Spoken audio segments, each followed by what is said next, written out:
For over a century, agricultural design has focused on a single metric: drawbar pull.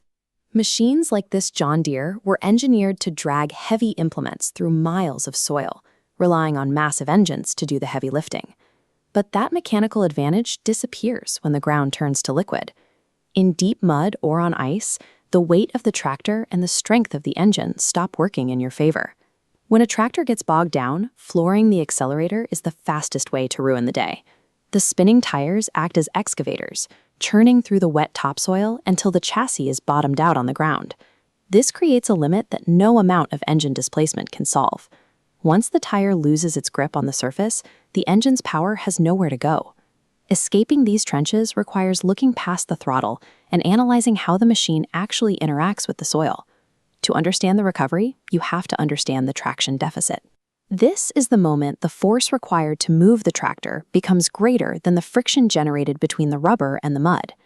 Experienced operators solve this by strapping a solid log horizontally across the face of the sunken tire. This creates an artificial tread. Instead of spinning in the slurry, the log rotates down, wedging into the solid earth beneath the muck. This mechanical bridge restores friction. Rotational energy finally has a fixed point, converting spin into forward motion.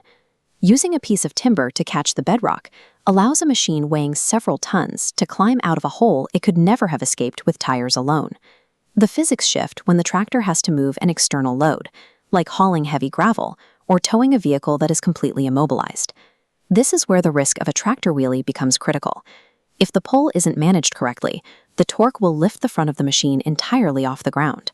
This is a matter of geometry. A low rear pulling point against heavy resistance creates a reactive force pushing the front upward. If this force exceeds the engine's weight, the tractor rotates around its rear axle.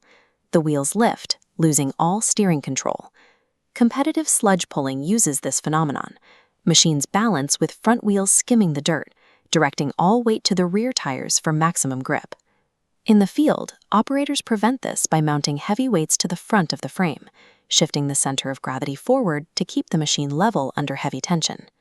Managing a heavy pull requires more than engine strength. It takes precise control over weight distribution. In the most difficult environments, standard tractor designs reach their limit, and the machine must be modified specifically for the terrain. When working on unstable slopes or thick overgrowth, wheels are often replaced entirely by track crawler systems like the Challenger 975C. These tracks solve sinkage by spreading the vehicle's weight over a much larger surface area. This reduces the pressure on the soil, allowing the machine to float over ground that would swallow a traditional tire. Temperature adds another layer of difficulty.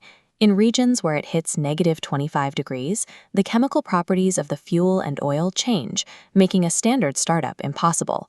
Getting a massive engine to fire in these conditions requires specialized lubricants that remain fluid in the cold, along with coolant preheaters that bring the block up to a functional temperature before the first turn of the starter.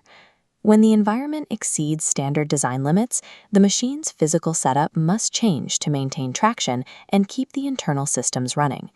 These challenges led to the development of articulated heavyweights like the Soviet K700, built to withstand the most brutal operational conditions on the planet.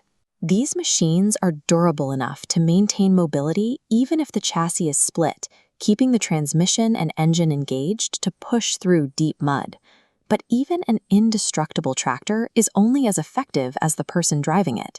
A machine with this much power can destroy itself in seconds if the operator doesn't account for the terrain.